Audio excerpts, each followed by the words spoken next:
मुस्लिम vote पर मोदी योगी से अलग क्यों है अमित शाह की राय। बीजेपी का डबल गेम प्लान समझना होगा। इधर होगी उर्दू में मन की बात, मुस्लिम बनेंगे मोदी मित्र। उधर कर्नाटक में छिन गया मुसलमानों का आरक्षण। 2024 में होगा नुकसान या मिलेगा फायदा, प्रदेश भर के मुसलमान अब खटखटाएंगे कोर्ट का दरवाजा। ऐसा लगता है मुस्लिम वोट पर अमित शाह की राय मोदी योगी से अलग है। शाह कर्नाटक में कहते हैं संविधान में धर्म के आधार पर आरक्षण देने का नियम नहीं है। कांग्रेस ने ध्रुवीकरण की राजनीति के लिए ऐसा किया। कर्नाटक सरकार ने मुस्लिम आरक्षण हटाकर अच्छा किया, जबकि पीएम मोदी और योगी कहते हैं पसमानदा मुस्लिमों पर ध्यान दीजिए। उत्तर भारत में मुस्लिम वोटर्स को साधने के लिए बीजेपी मोदी मित्र बनाने की प्लानिंग कर रही है। उर्दू में मन की बात की किताबें बंटने वाली हैं, जबकि दक्षिण भारत में ठीक इसके उलट हो रहा है। तो सवाल यह है कि क्या बीजेपी ने चुनाव के लिए डबल गेम प्लान तैयार किया है। कर्नाटक के मुख्यमंत्री बसवराज बोम्मई ने धार्मिक अल्पसंख्यकों को मिलने वाला 4% आरक्षण खत्म कर दिया।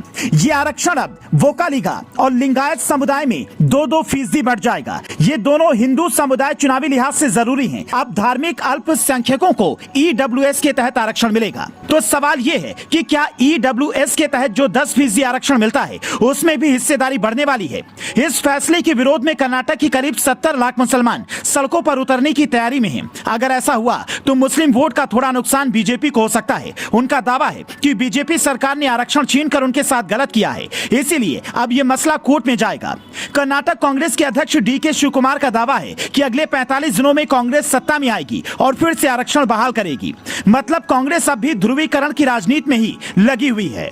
हिंदुस्तान में आरक्षण ऐसा मुद्दा है जिस पर कोई भी पार्टी चोट नहीं कर पाई। हर 10 साल में यह बढ़ता रहा। बीजेपी के सत्ता में आने के बाद ऐसे दावे हुए कि यह आरक्षण विरोधी है, पर आरक्षण खत्म नहीं हो पाया। मोदी सरकार ने सवर्ण वोटर्स को खुश करने के लिए 10% आरक्षण दिया। EWS कोटा शुरू हुआ, मतलब देश आर्थिक आधार पर आरक्षण की जो मांग लंबे समय से कर रहा था उसे मोदी ने पूरा किया।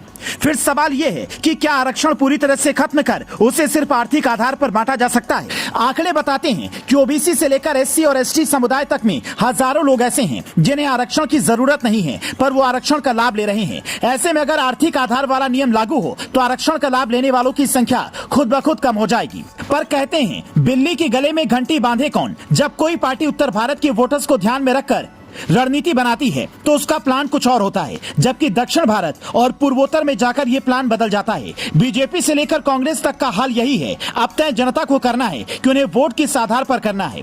आप इस फैसले को कैसे देखते हैं, कमेंट करके हमें बता सकते हैं। Bureau report, leading Bharat TV.